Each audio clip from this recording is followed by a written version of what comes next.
ونؤمن به ونتوكل عليه ونعوذ بالله من شرور أنفسنا ومن سيئات أعمالنا من يهده الله فلا مضل له ومن يضلله فلا هادي له ونشهد أن لا إله إلا الله وحده لا شريك له ونشهد أن سيدنا ونبينا ومولانا محمدا عبده ورسوله أما بعد فأعوذ بالله من الشيطان الرجيم بسم الله الرحمن الرحيم ما كان للمشركين أن يعمروا مساجد الله شاهدين على أنفسهم بالكفر أولئك حبطت أعمالهم وفي النار هم خالدون إنما يعمر مساجد الله من آمن بالله واليوم الآخر وأقام الصلاة وآتى الزكاة وليخش إلا الله فعسى أولئك أن يكونوا من المهتدين صدق الله العظيم. میرے محترم اور مکرم ایمانی اور اسلامی بھائیوں، اللہ تبارک و تعالیٰ نے ہم سب کو اس دنیا میں اپنی عبادت، معرفت اور پہچان کے لیے بھیجا ہے۔ عبادت کے مقصد کے پیش نظر جہاں ہمیں پیدا کیا، اسی وجہ سے اسی مقصد کی تکمیل کے لیے اللہ تبارک و تعالیٰ نے زمین پر عبادت گاہوں یعنی مسجدوں کے بنانے کا بھی حکم دیا۔ اور جیسا کہ کچھ جمعہ پہلے یہ بات آئی کہ اللہ تبارک و تعالیٰ نے سب سے پہلے اس دنیا میں جو مسجد قائم فرمائی وہ مسجد حرام یعنی کعبۃ اللہ، اور اس کا تذکرہ اللہ رب العزت نے قرآن کریم میں بھی کیا ہے، ان اول بیت وضع للناس للذی ببکہ، سب سے پہلا وہ گھر جو لوگوں کے لیے یعنی عبادت کے خاطر تعمیر کیا گیا وہ مکہ میں ہے یعنی مسجد حرام ہے۔ الغرض ان مسجدوں کی تعمیر اور مسجدوں کے بنانے کا مقصد اللہ تعالیٰ کی عبادت ہے، اور ان مسجدوں کو آباد کرنے کے ذمہ دار بھی اہل ایمان اور اہل اسلام ہیں۔ مسجدوں کو آباد وہی لوگ کر سکتے ہیں جو اللہ پر، آخرت کے دین پر ایمان اور یقین رکھتے ہوں۔ ان کے علاوہ جتنے لوگ اللہ پر ایمان نہیں رکھتے، آخرت پر یقین نہیں رکھتے، وہ لوگ چاہے مسجد کی جتنی خدمت کر لے اور مسجد کے لیے جتنی قربانیاں پیش کر دے، وہ لوگ مسجد کے آباد کرنے والے حقیقی معنی میں نہیں سمجھے جائیں گے۔ ہاں، مسجد کی خدمت کرنا ایک ثواب کا کام ہے، مسجد کی تعمیر کرنا، اس کی در و دیوار کو بنانا اور اس کی بلڈنگ کو تعمیر کرنا، اس میں آنے والوں کی ضروریات کو پورا کرنا، یہ سب ثواب کے کام ہیں۔ لیکن پھر بھی ان کاموں کو انجام دینے کے بعد بھی کوئی شخص اس وقت تک مسجد کو آباد کرنے والا نہیں سمجھا جائے گا جن کے لیے قرآن کریم نے کچھ شرائط بیان کی ہے۔ مسجد کے آباد کرنے والے کون ہیں؟ ان کے 5 صفات قرآن کریم میں بیان کیے گئے۔ معلوم یہ ہوا کہ کوئی شخص بغیر ایمان کے مسجد کی جتنی خدمت کر لے، وہ خدمت اس کے لیے ہرگز کامگر نہیں ہو سکتی، اور یہی حال اہل مکہ کا تھا۔ پوری دنیا کی مساجد میں سب سے افضل مسجد، اور وہ مسجد جہاں ایک نماز کا ثواب 1,00,000 نمازوں کے برابر ہے، یعنی مسجد حرام، اس مسجد کی خدمت اہل مکہ کیا کرتے تھے۔ یہاں آنے والے حجاج کی وہ خدمت کیا کرتے تھے، مسجد میں روشنی کر کے یہاں نمازیوں کے لیے آسانیاں پیدا کی جاتی تھی، دور دراز سے سفر کر کے آنے والوں کے لیے پانی کی سبیل لگاتے اور ان کے لیے پانی کا انتظام کیا جاتا، کعبۃ اللہ پر وہ غلاف چڑھاتے تھے، اور مسجد میں کبھی مرمت کی اور تعمیر کی ضرورت پڑی وہ اپنا مال لگا کر مسجد کی تعمیر بھی کیا کرتے تھے۔ تو مسجد حرام کی یہ لوگ خدمت کیا کرتے تھے، اور اسی خدمت کو وہ لوگ اپنے لیے بڑے فخر کی چیز بھی سمجھتے تھے۔ اسی وجہ سے غزوہ بدر کے بعد نبی کریم صلی اللہ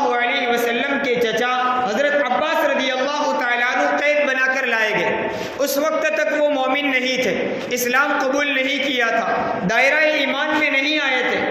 جب ان کو قید کر کے لایا گیا اور مسلمانوں نے انہیں سمجھایا اور عار دلائی، شرم دلائی کہ تم اللہ کا انکار کیسے کرتے ہو، ایک اللہ کو چھوڑ کر ان سینکڑوں بتوں کی عبادت کیوں کرتے ہو، جب ان کو یہ عار دلائی گئی تو حضرت عباس رضی اللہ تعالیٰ عنہ نے فرمایا کہ تم کو ہماری برائیاں یاد رہتی ہے کہ ہم اللہ کو چھوڑ کر دوسروں کی عبادت کرتے ہیں، لیکن ہماری خوبیاں بھی تو ہے، ہمارے کمالات بھی تو ہے کہ ہم مسجد حرام کے متولی ہیں، مسجد کی ہم خدمت کرتے ہیں، حاجیوں کی خدمت کرتے ہیں، کعبۃ اللہ کی خدمت کرتے ہیں۔ اس وقت آیت کریمہ نازل ہوئی کہ جو لوگ ان باتوں کو خدمت سمجھتے ہیں، ما کان للمشرکین ان یعمروا مساجد اللہ، جو لوگ مشرک ہیں وہ شرک پر رہتے ہوئے ہرگز مسجد کو آباد نہیں کر سکتے۔ ما کان للمشرکین ان یعمروا مساجد اللہ شاہدین علی انفسہم بالکفر، حالانکہ یہ لوگ تو خود اپنے کفر کی گواہی دیتے ہیں، اپنے اعمال کے ذریعے سے، اپنے کلام کے ذریعے، اپنی باتوں کے ذریعے، کہ یہ لوگ خود اپنے کلام اور اپنے کلام کے ذریعے سے، اپنی باتوں اور اپنے افعال کے ذریعے سے شرک کی گواہی دیتے ہیں، خود اپنے آپ کو مشرک ثابت کرتے ہیں۔ کیا شرک ہوتا تھا؟ مسجد حرام میں کعبۃ اللہ کے اندر اللہ کو چھوڑ کر سینکڑوں بتوں کی عبادت کی جاتی تھی، اسی وجہ سے کعبۃ اللہ کے اندر 360 تقریباً مورتیاں رکھی ہوئی تھی جن کی وہاں عبادت کی جاتی، انہی کے سامنے منتیں مانی جاتی، انہی کی نظر و نیاز کی جاتی تھی۔ بعض لوگ کعبۃ اللہ کا مسجد حرام میں آ کر کعبۃ اللہ کا طواف برہنہ ہو کر، کپڑے نکال کر ننگے ہو کر کیا کرتے تھے۔ وہ اپنے تئیں اپنی عقل سے دلیلیں گھڑ کر کہ ہم جو کپڑے پہنتے ہیں پتہ نہیں اس میں حلال مال لگا ہوا ہے یا حرام، تو کپڑے نکال کر مسجد میں برہنہ ہو کر کعبۃ اللہ کا طواف کیا جاتا تھا۔ نہ جانے طرح طرح کی وہ رسم و رواج اور جاہلیت کے طریقے مسجد حرام میں بھی کیے جاتے تھے، اور یہ لوگ اسی کو مسجد کی تعمیر، اسی کو مسجد کی آبادی سمجھتے تھے۔ اسی وجہ سے حضرت عباس رضی اللہ تعالیٰ عنہ نے صحابہ کرام رضوان اللہ علیہ مجمعین سے عرض کیا کہ ہمارے اندر یہ خوبیاں اور کمالات ہیں کہ ہم مسجد کی آبادی کے لیے چنے گئے ہیں، ہم مسجد کی خدمت کرنے والے لوگ ہیں۔ قرآن کریم نے کہا ما کان للمشرکین ان یعمروا مساجد اللہ شاہدین علی انفسہم بالکفر، جتنی عبادتیں اور جتنے کام تم اپنی سوچ سے عبادت سمجھ کر کرتے ہو، یہ ساری چیزیں اس وقت تک عبادت نہیں بن سکتی جب تک تم کفر اور شرک کو چھوڑ نہ دو، ورنہ یہ تمہاری خدمتیں، یہ تمہاری محنتیں اور یہ تمہاری قربانیاں سب رائے گاں اور بیکار ہیں۔ اولئک حبطت اعمالہم، یہ سارے اعمال بیکار کر دیے گئے۔ اس لیے بغیر ایمان کے جتنے بھی بھلے اور نیک کام کر لیے جائے، اللہ کے دربار میں اس کا کوئی بدلہ نہیں۔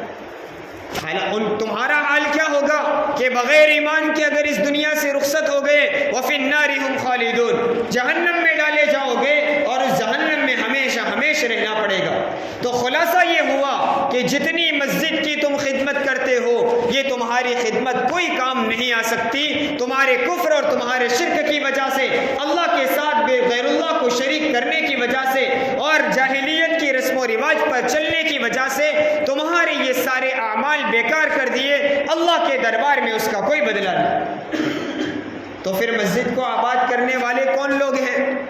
اتنی بڑی خدمت کرنے والے،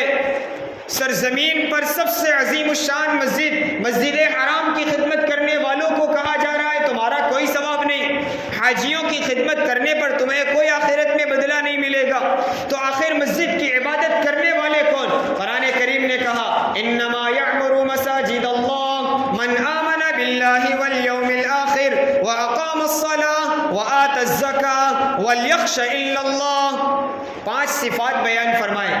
مسجد کو آباد کرنے والے وہ لوگ ہیں جن میں یہ 5 صفات موجود ہیں۔ ہم ان صفات کو، ان کمالات کو سننے سے پہلے خود اپنے آپ میں غور کریں کہ کیا میں مسجد کو آباد کرنے والوں میں میرا شمار ہے یا نہیں، میرے اندر وہ کمالات اور صفات پائے جاتے ہیں نہیں۔ مشرکین پر پہلا جواب دینے کے لیے کہا حالت شرک میں تم جتنی خدمت مسجد کی کر لو اس کا کوئی ثواب نہیں۔ مسجد کی عبادت، مسجد کی کامیابی اور مسجد کی خدمت کرنے والے، آباد کرنے والے سب سے پہلے وہ لوگ ہیں انما یعمر مساجد اللہ من آمن باللہ، مسجد کو آباد کرنے والے تو وہ لوگ ہیں جو اللہ پر ایمان اور یقین رکھتے ہیں۔ اللہ پر ایمان رکھنے کا کیا مطلب ہے؟ ایک مرتبہ نبی کریم صلی اللہ علیہ وسلم نے صحابہ کرام رضوان اللہ علیہ مجمعین سے پوچھا، بتاؤ تم جانتے ہو اللہ پر ایمان لانے کا کیا مطلب ہے؟ صحابہ کرام رضی اللہ عنہم کی جماعت ہمیشہ حضور اکرم صلی اللہ علیہ وسلم کے سوال پر جواب نہیں دیا کرتے، اس لیے کہ انہیں معلوم تھا ہم جواب نہیں دیں گے تو نبوت کی زبان سے، رسالت کی زبان سے جواب ملے گا اور وہ جواب کامل یقین والا ہوگا۔ حضور اکرم صلی اللہ علیہ وسلم نے سوال فرمایا، بتاؤ تم جانتے ہو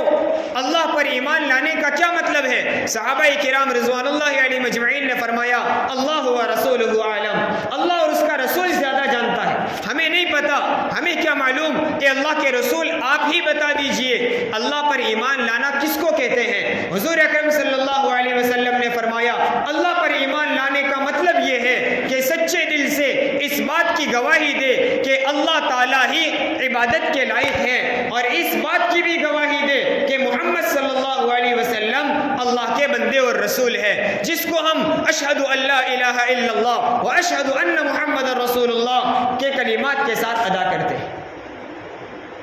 تو ایمان لانے کا مطلب یہ ہوا اللہ کے لیے صرف اللہ تعالیٰ عبادت کے لائق ہے اور محمد صلی اللہ علیہ وسلم اللہ کے رسول ہے، اس بات کی گواہی دینا اور اعتراف کرنا۔ تو مسجد کے آباد کرنے والوں کی پہلی صفت بیان فرمائی، من آمن باللہ، مسجدوں کو آباد کرنے والے وہ لوگ ہیں جو اہل ایمان ہیں۔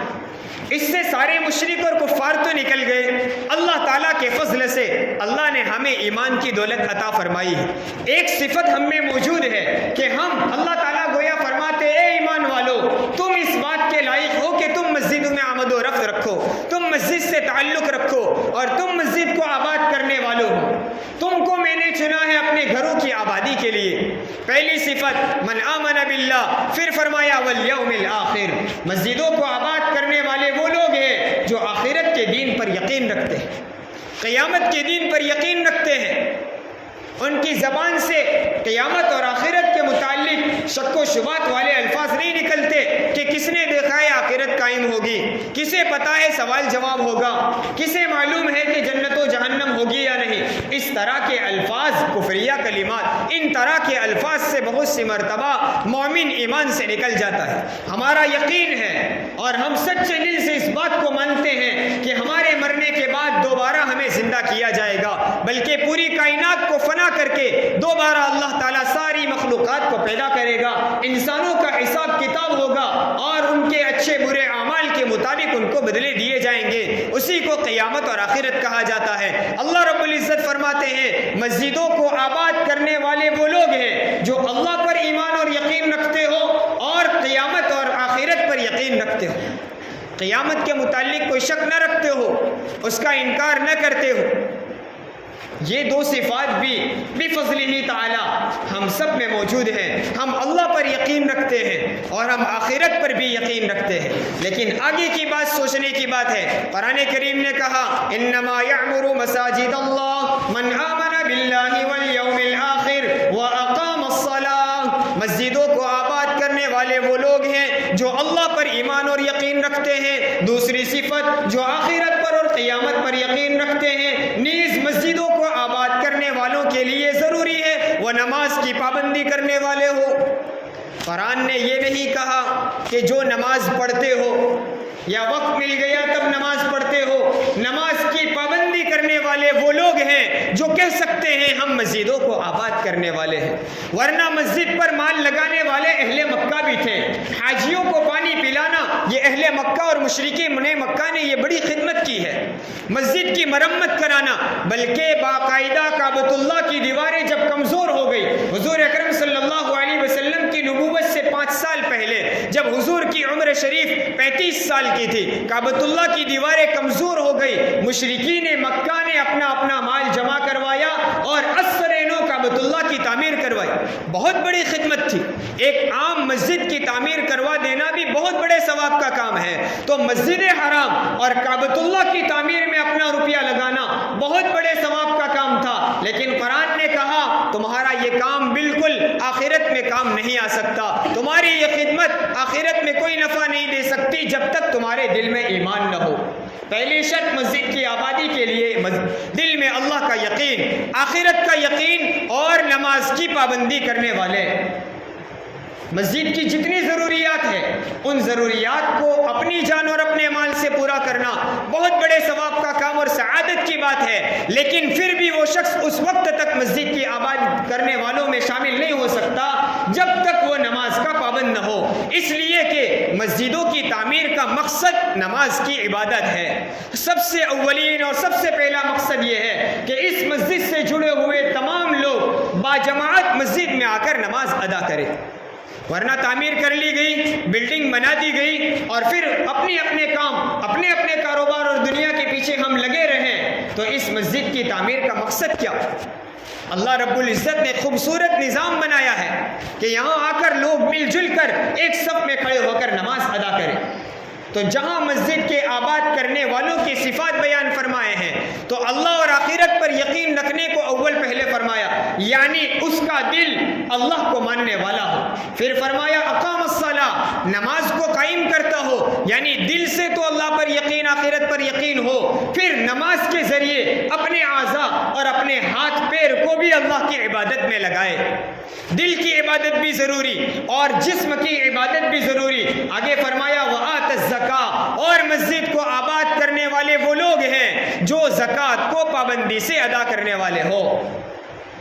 زکوٰۃ کا اہتمام کرتے ہو۔ اللہ نے جو مال اللہ کے راستے میں خرچ کرنا ضروری اور لازم قرار دیا ہے اس میں ٹال مٹول نہ کرتے ہو، اس میں جی نہ چراتے ہو، اس میں بخیلی اور کنجوسی نہ کرتے ہو، بلکہ خوش دلی کے ساتھ اللہ کے راستے میں خرچ کرنے والے، یعنی اپنے جسم اور اعضاء کو اللہ کی عبادت میں لگانے کے ساتھ ساتھ اللہ کے راہ میں اپنا مال بھی خرچ کرنے والے ہو۔ ان صفات کا نتیجہ یہ نکلا کہ دل بھی اللہ کی عبادت والا ہو، اعضاء اور جسم بھی اللہ کی عبادت میں لگے، نمازوں کا اہتمام کرنے والے ہوں اور اس کا مال بھی اللہ کے راستے میں خرچ ہو رہا ہو، زکوٰۃ اور صدقات کی ادائیگی میں وہ ٹال مٹول نہ کرتا ہو۔ یہ لوگ ہیں جو مسجدوں کو آباد کرنے والے ہیں، یہ مساجد اللہ تعالیٰ کا گھر ہے۔ اور ان سارے صفات کے بعد فرمایا وَلَمْ يَخْشَ إِلَّا اللَّهِ، اللہ کے علاوہ کسی کا خوف نہ رکھتے ہو، اپنا دل اللہ کے لیے، اپنا جسم اللہ کے لیے اور اپنا مال اللہ کے لیے لگانے کے بعد جب اس مسجد پر کہیں آنچ آنے کا خوف ہو، کہیں اس مسجد پر دشمن کی نظر اٹھنے کا اندیشہ ہو، تو مومن کے صفات اور مومن کی شان یہ ہے کہ اس وقت اللہ کے علاوہ کسی کا خوف نہ رکھتے ہوئے مسجد کی حفاظت کے لیے سینہ تان کر کھڑا ہو جائے۔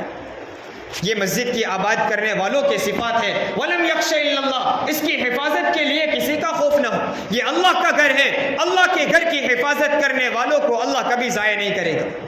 تو ہم آباد کرنے والے تو بنے، اپنا تعلق مسجد سے جوڑنے والے تو بنے۔ اس لیے مسجد سے تعلق رکھنے والوں کے سلسلے میں اللہ کے رسول صلی اللہ علیہ وسلم نے فرمایا کہ تم جس شخص کو دیکھو کہ جو مسجد سے وابستہ ہے، یعنی پابندی کے ساتھ نمازوں کے اہتمام کرتے ہوئے مسجد میں آتا جاتا رہتا ہے، اس شخص کے بارے میں ایمان کی گواہی دو، یعنی یہ شخص سچا مومن ہے۔ جو شخص مومن ہے اسی کو اللہ توفیق دیتا ہے مسجد کی رکھوالی کی، مسجد کی حفاظت اور اس کی آبادی کی۔ اور مسجد کی آبادی کیا ہے؟ جہاں آ کر باجماعت نماز پڑھی جائے، مسجد میں آ کر قرآن کریم کی تلاوت کی جائے، یہاں ذکر و اذکار کیے جائے، یہاں علم دین سیکھنے سکھانے کے حلقے لگائے جائے، یہاں قرآن پڑھنے پڑھانے کے لیے مجلسیں لگائی جائے، یہاں اللہ کے دین کی باتیں اور ایمان کے بنانے کی محنت کی جائے، یہ مسجد کی آبادی۔ اور اتنی بڑی فضیلت فرمائی، حضور اکرم صلی اللہ علیہ وسلم نے فرمایا کہ جو شخص وضو کر کے گھر سے نماز کے لیے مسجد کے لیے جا رہا ہے وہ ایسا ہی ہے جیسے گھر سے احرام باندھ کر حج کے لیے جا رہا ہو۔ کتنی بڑی فضیلت ہے۔ آج کوئی حاجی ہم جا رہا ہو، واقعتاً بڑی سعادت کی بات ہے اور ہم اس کو بڑی محبت کی نظروں سے دیکھیں گے، اتنی بڑی سعادت اسے ملی، لیکن اگر ہمیں وہاں جانا نصیب نہ ہوا تو اللہ نے ہمیں اتنی تو توفیق دی ہے کہ ہم گھر سے وضو کر کے مسجد کے اندر صرف نماز کے ارادے سے آنے والے بن جائیں۔ اور کیا فرمایا؟ جو شخص وضو کر کے گھر سے نکلا صرف نماز کے ارادے سے مسجد کی طرف جا رہا ہے، اللہ رب العزت اس کے ہر قدم پر ایک گناہ معاف فرماتا ہے اور ہر قدم پر جنت میں اس کے درجات کو بلند فرماتا ہے۔ اتنے پر بات ختم نہیں ہو جاتی، بلکہ پھر جب وہ مسجد میں آ گیا اور جب تک نماز کا انتظار کرتے ہوئے مسجد میں بیٹھا رہے گا، اللہ رب العزت اسے اتنی دیر نماز پڑھنے کا ثواب عطا فرمائے۔ صرف بیٹھا ہے، نماز کا انتظار ہو رہا ہے، لیکن اتنی دیر نماز کا انتظار کرنے والے کو بھی نماز کا ثواب دیا جا رہا ہے۔ آج اگر دنیا کا کوئی شیخ، کوئی مالدار صرف اتنا کہہ دے کہ تجھے کچھ نہیں کرنا، میرے کارخانے پر، میری دکان پر آ کر صرف بیٹھنا ہے، جتنی دیر بیٹھے گا اتنی کمائی، جتنی دیر بیٹھے گا میں اس کا اتنا بدلہ دوں گا، تو ہر شخص اپنا فارغ وقت نکال کر کچھ نہ کچھ وقت اس کے یہاں لگائے گا۔ اللہ رب العزت کے دربار سے اعلان کیا جاتا ہے، یہاں کچھ دیر نماز سے کچھ دیر پہلے آ جائے اور نماز کا انتظار کرتے ہوئے بیٹھا رہے، جتنی دیر بیٹھے گا میں اسے نماز کا ثواب عطا کروں گا۔ اتنے پر بھی بات ختم نہیں ہوئی، حدیث پاک میں ہے فرشتے اس شخص کے لیے دعا فرماتے ہیں، اللہم اغفرہ ورحمہ، اے اللہ تو اس کی مغفرت بھی فرما اور اس پر رحم بھی فرما۔ جس کو فرشتوں کی دعا مل جائے اس کے لیے کیا کہنے؟ بزرگوں کی دعائیں ہمارے لیے بڑی سعادت کی بات ہے، اور جس کو بزرگوں سے بڑھ کر فرشتوں کی دعائیں مل جائے، اور فرشتوں کی دعائیں جو جن کی زندگی وہ ہے کہ جن کی زندگی میں کبھی نافرمانی کا نام و نشان نہیں، فرشتے وہ مخلوق ہے جن سے کبھی گناہ سرزد نہیں ہوتا، اللہ نے ان کے اندر گناہ کا مادہ ہی نہیں رکھا۔ یہ لوگ، یہ فرشتوں کی جماعت مسجد میں آ کر نماز کا انتظار کرنے والوں کے لیے دعا فرماتے۔ یہ اللہ رب العزت نے اسلام کا ایک خوبصورت نظام بنایا ہے جو مذہب اسلام کے علاوہ کسی مذہب میں نہیں۔ کیا نظام ہے کہ مسجد، ہر بستی میں ایک مسجد تعمیر کی جائے تاکہ بستی کے تمام لوگ مل جل کر نماز کے وقت روزانہ 5 وقت مسجد میں آئے۔ اس روزانہ ان کی ملاقات اور روزانہ ان کا مل کر عبادت کرنے کی وجہ سے آپس میں ان کے دلوں میں محبت پیدا ہوگی، آپس میں تعلق پیدا ہوگا۔ پھر اگر مسجد میں آنے والوں میں کوئی شخص بیمار ہو گیا، کوئی پریشان ہو گیا، چند دن چند نمازوں میں مسجد میں نظر نہیں آیا، تو اہل مسجد کو فوراً فکر ہوگی کیا بات ہے، ہمارا فلاں ساتھی روزانہ مسجد میں آتے ہوئے ہم دیکھتے ہیں، آج کچھ دن سے اور کچھ نمازوں سے وہ نظر نہیں آئے، کیا کوئی پریشانی کی بات ہے یا کوئی بیمار ہے؟ تو اس بنیاد پر اہل ایمان کو ایک دوسروں کی مدد کرنے، ایک دوسرے کی عیادت کرنے کے مواقع ملیں گے۔ یہ اسلام کا ایک خوبصورت نظام ہے کہ اس کی وجہ سے بستی والوں کے دل جڑے رہیں گے، آپس میں تعلقات، آپس میں محبت پیدا ہوگی، آپس میں ایک دوسروں کی مدد کرنے کے جذبات پیدا ہوں گے۔ پھر یہاں آنے کے بعد اللہ کے دربار میں آئے ہوئے یہ اللہ کے مہمان ہیں۔ اس لیے حدیث پاک میں بھی فرمایا کہ مسجد میں آنے والا اللہ کی زیارت کا مہمان ہے۔ ہم یہاں اللہ سے ملاقات کے لیے آتے ہیں، اللہ کے دربار میں اللہ تعالیٰ کے سامنے لوگ کھڑے ہوتے ہیں، اور یہاں کوئی مالدار اور غریب کی تفریق نہیں، یہاں کوئی کالے گورے کا فرق نہیں، بلکہ سب لوگ ایک ہی صف میں کھڑے ہو کر اللہ کی عبادت کرتے ہیں۔ یہ ایک منظم نظام ہے، یہ خوبصورت نظام ہے جس کی وجہ سے ہماری زندگیوں میں سینکڑوں فوائد لگے ہوئے ہیں۔ یہ برکتوں کی جگہ ہے، یہ رحمتوں کی جگہ ہے۔ ہم اس سے، ان مسجدوں سے اپنا تعلق تو جوڑے، اپنے آپ کو مسجد سے وابستہ تو کریں، اور مسجد سے وابستہ کرنے والوں کے صفات بیان فرمائے، جس میں ایک خاص بات بیان فرمائی، واقام الصلاۃ، نماز کا اہتمام کرنے والے یہ مسجد کے آباد کرنے والے ہیں۔ اس لیے اپنے آپ کو مسجدوں سے جوڑیں، مسجد سے اپنا تعلق قائم کریں، مسجد کی ضروریات کا پورا کرنا اپنی ذمہ داری سمجھیں،